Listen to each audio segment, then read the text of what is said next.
ಸಿನಿಮಾದಲ್ಲಿ ನಿಮ್ಮಿಬ್ಬರ ಎಫರ್ಟ್ ಹೇಗಿದೆ? ಅದು ನೀವೇ ಹೇಳ್ಬೇಕು. ನಾವು ಆಲ್ರೆಡಿ ಒಂದಷ್ಟು ಪ್ರಶ್ನೆಗಳನ್ನೆಲ್ಲ ಕೂಡಿಸ್ಕೊಂಡ್ ಬಂದಿದ್ದೀವಿ ನಿಮಗೆ, ಆಯ್ತಾ? ನಿಮ್ಮ ಟ್ರೈಲರ್ಗೆ ಬಂದಿರೋದಿರ್ಬೋದು, ಸೋಷಿಯಲ್ ಮೀಡಿಯಾದಲ್ಲಿ, ಅದಕ್ಕೆಲ್ಲ ನೀವು ಉತ್ತರ ಕೊಡ್ಬೇಕು, ಜನಗಳಿಗೆ ಉತ್ತರ ಕೊಡ್ಬೇಕಿದು. ಕರೆಕ್ಟ್. ಅಂದ್ರೆ ಈ ಒಂದು ಪರ್ಟಿಕ್ಯುಲರ್ ಪ್ರಶ್ನೆಗೆ ನಾವು ಹೇಳಿದ್ರೆ ಏನ್ ಚಲೋ ಇರ್ತೈತೆ ಅಂದ್ರೆ ಅದು ಟೀಮ್ ವರ್ಕ್ ಅಲ್ಲಿ, ಶೂಟಿಂಗ್ ಟೈಮ್ ಅಲ್ಲಿ, ಲೈಕ್ ಆ ಥರ ಪ್ಲಾನಿಂಗ್ ಬೆಟರ್ ಆಗಿತ್ತು ಅವತ್ತು, ಹಿಂಗಾಗಿ ನಮಗೆ ಅಷ್ಟು ತೊಂದರೆ ಆಗಲಿಲ್ಲ. ಬಟ್ ಭಾಳ ದಿವಸದವರೆಗೂ ಶೂಟಿಂಗ್ ಮಾಡಿದ್ವಿ, ಯಾಕಂದರೆ ಒಂದು ಜಾಗದಿಂದ ಇನ್ನೊಂದು ಜಾಗಕ್ಕೆ ಹೋಗಿದ್ವಲ್ಲ. ಸೊ ಅಲ್ಲೆಲ್ಲ ಶೂಟಿಂಗ್ ಮಾಡ್ತಾ ಹೋಗೋದಕ್ಕೆ ಸ್ವಲ್ಪ ಟೈಮ್ ಹಿಡಿದಿತ್ತು. ಸೊ ಅದು ಬಿಟ್ಟರೆ ಒಂದು ಫಿಸಿಕಲ್ ಟ್ರಾನ್ಸ್ಫಾರ್ಮೇಷನ್ ಅನ್ನೋದು ನನ್ನ ಪಾತ್ರಕ್ಕಿತ್ತು. ಅವ್ನು ಫಸ್ಟ್ ಫ್ರೇಮ್ನಾಗ ಒಂಥರ ಇರ್ತಾನೆ, ಲಾಸ್ಟ್ ಹೋಗ್ತಾ ಒಂಥರ ಇರ್ತಾನೆ ಅಂತ, ಅದು ನನ್ನ ಪಾತ್ರದಾಗಿತ್ತು. ಅದು ಬಿಟ್ಟರೆ ಇವಳ ಪಾತ್ರಕ್ಕೆ ತಕ್ಕಂತೆ ಅವಳ ಪಾತ್ರದ ಎಮೋಷನ್ಸ್ ಬೇರೆ ಇರ್ತೈತಿ, ಅದರ ಆರ್ಕ್ ಬೇರೆ ಇರ್ತೈತಿ, ಅದು ಹೋಗೋ ರೀತಿ ಸಾಗೋ ರೀತಿ ಬೇರೆ ಇರ್ತೈತಿ. ಸೊ ಹೀಗೆ ಒಳ್ಳೆ ಬರವಣಿಗೆ, ವಿ ಟ್ರೈಡ್ ಅವರ್ ಬೆಸ್ಟ್ ಅಷ್ಟೆ. ಆಗ ನವೀನ್ ಅವರು ಅಂತ ಬಂದರೆ ಒಂದು ಹೋಪು, ಹೊಸತನ ಅಂತ ಹೇಳ್ತಾರೆ. ಹೇಗೆ ಇದನ್ನ ಹೇಳ್ತೀರಾ, ಒಪ್ಕೋತೀರಾ? Credit should goes to the directors who ಯಾರೆಲ್ಲ ನಾನು ಅಪ್ರೋಚ್ ಮಾಡ್ತಾರೆ ಅವ್ರಿಗೆ. ಇನ್ನೂ ಅರ್ಲಿ ಸ್ಟೇಜಲ್ಲ ಇದು. ಇಲ್ಲಿ ನಾವು ಎಷ್ಟು ಸಾಧ್ಯ ಆಗುತ್ತೆ ಅಷ್ಟು ಪ್ರಯತ್ನಗಳು ಮಾಡ್ಕೋತಾ, ಎಷ್ಟು ಸಾಧ್ಯ ಆಗುತ್ತೆ ಅಷ್ಟು ವಿಭಿನ್ನವಾದ ಪ್ರಯತ್ನಗಳು ಮಾಡ್ಕೊಳ್ಳೋಕ್ಕೆ ಪ್ರಯತ್ನ ಪಡಬೇಕು. ಸೊ ದ್ಯಾಟ್ ನಮಗೆ ನಾಳೆ ಬರೆಯೋಕ್ಕೆ ಬರೋರು ಕೂಡ ಬೇರೆ ಬೇರೆ ಇದರಲ್ಲೆಲ್ಲ ಯೋಚನೆ ಮಾಡ್ತಾರೆ ಅನ್ನೋದಂತ ನಮ್ಮ ನಂಬಿಕೆ, ನಮ್ಮನ್ನು ಗಮನದಾಗಿಟ್ಕೊಂಡು I am trying my best ಒಳ್ಳೊಳ್ಳೆ ಚೂಸ್ ಮಾಡೋದಕ್ಕೆ. ಕೆಲವು ಸರಿ ಆಯ್ಕೆಗಳು ತಪ್ಪಾಗ್ಬೋದು, ಕೆಲವು ಸರಿ ಗೆಲ್ಬೋದು, ಕೆಲವು ಸರಿ ಸೋಲ್ಬೋದು, ಬಟ್ ಪ್ರಯತ್ನ ಅಂತೂ ನಿರಂತರವಾಗಿರಬೇಕು ಅಷ್ಟೇ. ಓಕೆ, ಇವಾಗ ನಿಮಗೆ ಇದೊಂದು ಶಿವಣ್ಣ ಕೂಡ ಒಂದು ರೆಸ್ಪಾನ್ಸನ್ನು ಕೊಟ್ಟಿದ್ದಾರಲ್ವ, ಅದು ಎಷ್ಟು ಖುಷಿ ಆಯಿತು? ವಿಪರೀತ ಖುಷಿ ಆಯಿತು.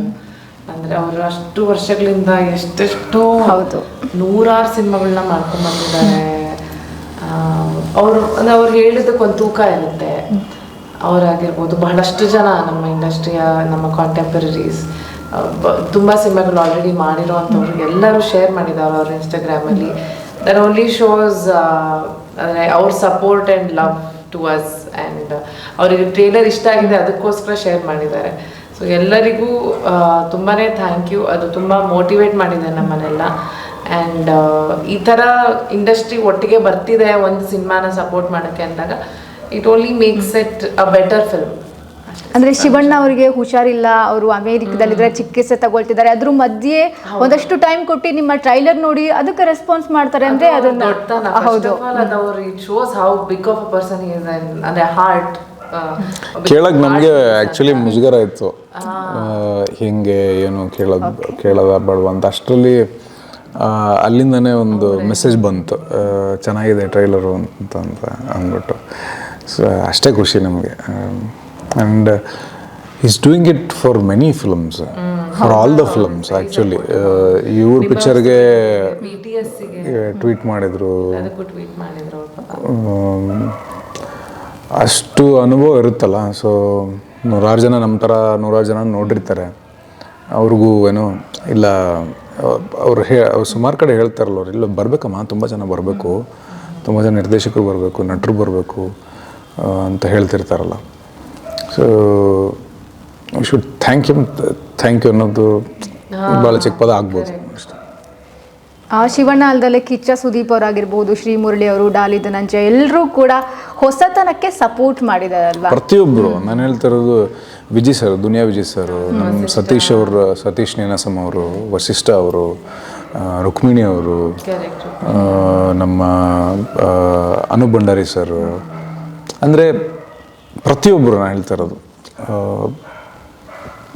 ಕೆಲಸ ಚೆನ್ನಾಗಿ ಅನಿಸ್ತು ಅಂತಂದರೆ, ಅಥವಾ ಇನ್ನು ನಮ್ಮನ್ನು ಬಿಟ್ಟು ಇನ್ಯಾವುದೋ ಹೊಸ ತಂಡ ಏನೋ ಟ್ರೈ ಮಾಡ್ತಿದ್ದಾರೆ, they are trying to prove themselves ಅನ್ನೋ ಟೈಮಲ್ಲಿ ನಮಗಷ್ಟೇ ಅಲ್ಲ, ಸುಮಾರು ಜನ ಸುಮಾರು ಟೈಮಲ್ಲಿ ಈ ಎಲ್ಲರೂ ಇನ್ನೂ ಎಷ್ಟೊಂದು ಹೆಸರುಗಳನ್ನ ನಾವು ಬಿಟ್ಟಿರ್ಬೋದು, ಹಿರಿಯರು ಅಥವಾ ನಮ್ಮ ಜೊತೆಗಿರುವಂಥ ಸ್ನೇಹಿತರಾಗಿರಲಿ ಅಥವಾ ಎಲ್ಲರೂ ಕೂಡ ಸಪೋರ್ಟ್ ಮಾಡಿದ್ದಾರೆ. ನಿಮಗೆ ಸ್ಪೆಷಲಿ ಡಾಲಿ ಅವರು ಸ್ವಲ್ಪ ಕ್ಲೋಸ್ ಇರೋದ್ರಿಂದ ವಿಶೇಷವಾಗಿ ಏನಾದರೂ ಹೇಳಿದ್ರಾ? ವಿಶೇಷವಾಗಿ ಆ ಟೈಮಲ್ಲಿ ಏನು ಇಷ್ಟು ಸಣ್ಣಾಗಿ ಅಂತ ಕೇಳಿದ್ರು. ನಾನು ಅದನ್ನೇ ಮರ್ತ್ಬಿಟ್ಟಿದ್ದೆ, ಆ್ಯಕ್ಚುಲಿ ತಲೆಯಲ್ಲಿತ್ತು. ಅದೇನೋ ವೆಯ್ಟ್ ಲಾಸು, ಆಮೇಲೆ ಸ್ವಲ್ಪ ಏನೋ ಹುಷಾರಿಲ್ದಂಗೆ ಆಗಿತ್ತಂತೆ, ಏನದು? ಹೆಲ್ತ್ ಅಪ್ಸೆಟ್ ಆಗಿತ್ತು ಅಷ್ಟೆ. ಅಂದರೆ ಪ್ರೆಷರ್ ಜಾಸ್ತಿ ಆದಾಗ ಒಂದು ಸ್ವಲ್ಪ ವೇರಿ ಆಗುತ್ತಲ್ಲ, ಅದು ಹೃದಯದ ಮೇಲೆ ಒತ್ತಡ ಬೀಳ್ಬೋದು, ಇಲ್ಲ ನಿಮ್ಮ ಮನಸ್ಥಿತಿ ಮೇಲೆ ಒತ್ತಡ ಬೀಳ್ಬೋದು, ಆ ಥರದ್ದು ಆಗಿತ್ತು. ನಾನೇ ಎಲ್ಲೂ ಹೇಳ್ಕೊಂಡಿರಲಿಲ್ಲ, ಅದು ಹೇಳ್ಕೋಬೇಕು ಅಂತೇನು ಅನಿಸಿರಲಿಲ್ಲ. ಎಲ್ಲೋ ಕುಲ್ದೀಪ್ ಅವರೆಲ್ಲೋ ಮಾತಾಡ್ತಾ ನಮ್ಮ ಡೈರೆಕ್ಟ್ರು ಅದ್ರ ಬಗ್ಗೆ ಹೇಳಿದಾಗ ಅದು ನ್ಯೂಸ್ ಪಿಕ್ ಆಗಿತ್ತು ಅಷ್ಟೇ. ಮೇಜರಾಗಿ ಏನಾಗಿರಲಿಲ್ಲ, ತುಂಬ ಚಿಕ್ಕದಾಗಿ. ಅಂದರೆ ವೆಯ್ಟ್ ಲಾಸ್ ಆಗಿದ್ರಾ? ಹಾಂ, ವೆಯ್ಟ್ ಲಾಸ್ ಆಗಿತ್ತು. ಆ ಲಾಸ್ಟ್ ಶಾರ್ಟಲ್ಲಿ ಬರೋದಾಗ 50 kg ಇದ್ದೆ. ಒಂದು 11ರಿಂದ 50 kg ಇದ್ದೆ. ಅದನ್ನ ನೋಡ್ಬಿಟ್ಟು ಡಾಲಿ ಅವ್ರು ಕೇಳಿದ್ದ, ಏನು ಇಷ್ಟು ಸಣ್ಣಾಗಿಲ್ಲ ಅಂತ ಅಂದ್ಕೊಂಡು ನಂಗೆ ಹುಷಾರಿಲ್ಲದ ಗಿಷರ್ ತಪ್ಪೈತೇನೋ ಅಂತ ಕೇಳಿದ್ದ. ಅದು ಬಿಟ್ಟರೆ ಎವ್ರಿ ಸಿನಿಮಾ ಅವ್ರು ನೋಡಿದಾಗ್ಲೂ ಈಗ ನಾನು ಇವರು ಫ್ರೆಂಡ್ಸ್ ಅಲ್ವಾ, ನಾನು ಇವಳು ಪ್ರತಿ ಪಿಕ್ಚರ್ ಬಂದಾಗಲೂ ನಾನು ಖುಷಿ ಪಡ್ತೀನಿ, ಚಲೋ ಆಗಲಿ ಅಂತ ವಿಶ್ ಮಾಡ್ತೀನಿ. ಹಾಗೇನೆ ಆತನು ಕೂಡ ಮನಸ್ಪೂರ್ವಕವಾಗಿ ವಿಶ್ ಮಾಡಿದ್ರು.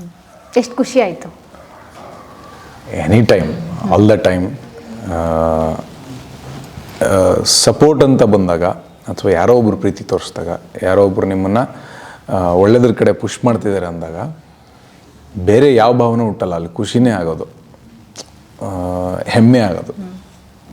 ನಮ್ಮ ಜೊತೆಗೆ ಒಬ್ರು ಇದ್ದಾರೆ, ನಮ್ಮ ಜೊತೆಗೆ ಒಳ್ಳೆ ಸ್ನೇಹಿತರಿದ್ದಾರೆ, ನಮ್ಮನ್ನು ಒಳ್ಳೆ ದಾರಿಗೆ ಪುಷ್ ಮಾಡ್ತಾರೆ, ಇನ್ನೂ ಒಳ್ಳೆ ಎಫರ್ಟ್ಸಿಗೆ ಪುಷ್ ಮಾಡ್ತಾರೆ, ಇನ್ನೂ ಒಳ್ಳೆ ಗೈಡೆನ್ಸ್ ಕೊಡ್ತಾರೆ ಅಂತ. ಇನ್ನೊಂದು ಸಿನಿಮಾ ಪೋಸ್ಟರ್ ಆಗಿರ್ಬೋದು, ಟ್ರೈಲರ್ ನೋಡಿದವ್ರಿಗೆ ಇಷ್ಟ ಆಗಿರೋದು, ಅಚ್ಚ ಕನ್ನಡದಲ್ಲಿ ನಮ್ಮ ಕನ್ನಡನ ತೋರಿಸಿದ್ದೀರಾ, ಅಲ್ಲೆಲ್ಲೂ ಕೂಡ ಇಂಗ್ಲೀಷ್ ಬಳಕೆ ಮಾಡಿಲ್ಲ, ಅದು ಕೂಡ ಖುಷಿ ಆಗಿಬಿಟ್ಟಿದೆ. ಇಲ್ಲ, ಹಂಗಂತೇನಿಲ್ಲ. ಇದರಲ್ಲಿ ಇಂಗ್ಲೀಷ್ ಸಾಂಗೇ ಇದೆ ಒಂದು ಕೊನೆಗೆ. ಮಾಡ್ತಿರೋದು ಕನ್ನಡ ಪಿಕ್ಚರ್ ಅಲ್ಲ, ಕನ್ನಡ ಪಾತ್ರ. ಅಕಸ್ಮಾತ್ ಏನಾದ್ರು ಈಗ ಈಕೆ ಪಾತ್ರ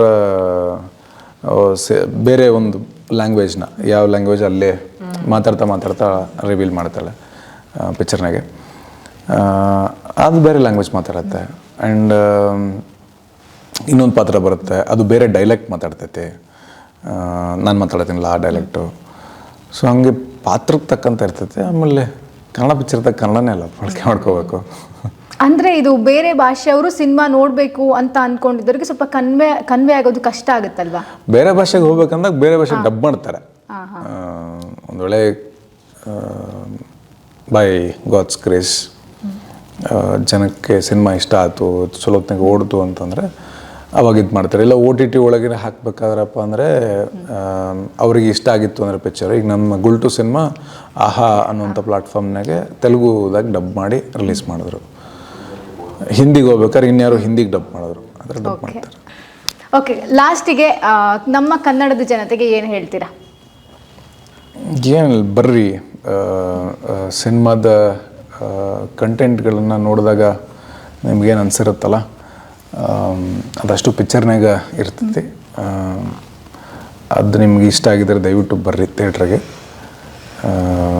ನಿಮ್ಮ ಪ್ರೀತಿ ಮತ್ತು ಪ್ರೋತ್ಸಾಹ ನಮ್ಮ ಜೊತೆಗಿರಲಿ, ಮತ್ತು ಎಲ್ಲ ಒಳ್ಳೆ ಸಿನಿಮಾಗಳ ಜೊತೆಗಿರಲಿ. ಆ್ಯಂಡ್ ಅವ್ರಿಗೆ ಏನು ಹೇಳೋದು ಅವ್ರಿಗೆ ಗೊತ್ತಿರುತ್ತೆ ಎಲ್ಲ. ಅಂದರೆ ಆಡಿಯನ್ಸ್ಗೆ ಹೇಳುವಷ್ಟು ಇಲ್ಲವೇ ಇಲ್ಲ ನಾವು. ಏನು ಈಗಿಂದನೇ ಸಿನಿಮಾ ರಂಗ ಶುರುವಾದಾಗಿಂದನೂ ಕೂಡ ಪ್ರತಿಯೊಬ್ಬರು ಇವತ್ತು ಒಬ್ಬ ನಟ ಒಬ್ಬರು ಸ್ಟಾರ್ ಆಗಿರ್ತಾರೆ ಅಂದರೆ ಅವ್ರು ನೋಡಿ ಪ್ರೀತಿಸಿ ಆಶೀರ್ವಾದ ಮಾಡಿದಾಗಲೇ ಆಗಿರ್ತಾರೆ. ದೇ ನೋ ಇಟ್ ಬೆಟರ್, ಅವ್ರಿಗೆ ಗೊತ್ತು. ರಿಕ್ವೆಸ್ಟ್ ಮಾಡ್ಕೋಬೋದು, ಬರ್ರಿ 31ಕ್ಕೆ ಭೇಟಿಯಾಗೋಣ. ಅಂದರೆ ಅವ್ರ ಜೊತೆಗೆ ಮೂವಿ ನೋಡ್ತೀರಾ? ಪ್ಲ್ಯಾನ್ ಏನಿದೆ ಸಿನಿಮಾ ನೋಡೋದು ಪ್ಲ್ಯಾನು? ನಾನು ನೋಡಿದ್ದು, ನಾನು ಎಲ್ಲ ಸಿನಿಮಾನು ನಾನು ಫಸ್ಟ್ ಶೋ ನೋಡಿರ್ತೀನಿ. ಇಲ್ಲಾಂದ್ರೆ ಯಾವಾಗಾರ ಥಿಯೇಟ್ರ್ ವಿಸಿಟ್ಗೆ ಹೋದಾಗ ಅರ್ಧದಿಂದ ನೋಡ್ಕೊತ ಕುಂತಿರ್ತೀನಿ.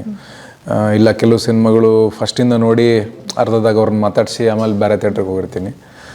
ಖಂಡಿತವಾಗ್ಲೂ ನೋಡ್ತೀನಿ. ನೀವು? ಸೇಮ್ ಸೇಮ್ ಏನಿಲ್ಲ, ಸೇಮ್. 31ನೇ ತಾರೀಕು ಜನವರಿ ನಾನು ಕರೆಕ್ಟ್ ಮದುವೆ ಕರೆದಂಗೆ ಕರೆನ. ದಯವಿಟ್ಟು ನೀವು ನಿಮ್ಮ ಕುಟುಂಬ ಸಮೇತರಾಗಿ 31ನೇ ತಾರೀಕಿಂದ, ಅವತ್ತೊಂದೇ ದಿನ ಅಲ್ಲ, ಅವತ್ತಿಂದ ಥ್ರೂ ಔಟ್ ನಮ್ಮ ಸಿನಿಮಾ ಥಿಯೇಟರಲ್ಲಿ ಇರುತ್ತೆ. ದಯವಿಟ್ಟು ಬನ್ನಿ, ನೋಡಿದವರು ಏನಂತಾರೆ ಸಿನಿಮಾನ ನೋಡಿ ನಿಮ್ಗೆ ಇಷ್ಟ ಆದರೆ ದಯವಿಟ್ಟು ಇನ್ನೊಂದಷ್ಟು ಜನಕ್ಕೆ ಹೇಳಿ. ನೋಡಿದ್ರಲ್ವಾ, ನೋಡಿದವ್ರು ಏನಂತಾರೆ ಅಂತ ನೀವು ಮನೇಲಿ ಕುತ್ಕೋಬಿಡಿ. 31st ಬಂದು ನಮ್ಮ ಸಿನಿಮಾವನ್ನ ನೋಡಿ ಅಂತ ಇವ್ರು ಹೇಳಿದ್ರು. ಇವಾಗ ನಮಗೆ ಟೈಮ್ ಆಗಿದೆ, ಕಾರ್ಯಕ್ರಮವನ್ನು ಮುಗಿಸ್ತಾ ಇದ್ದೀವಿ. ನೋಡ್ತಾ ಇರಿ ಈ ಸಂಜೆ ನ್ಯೂಸ್.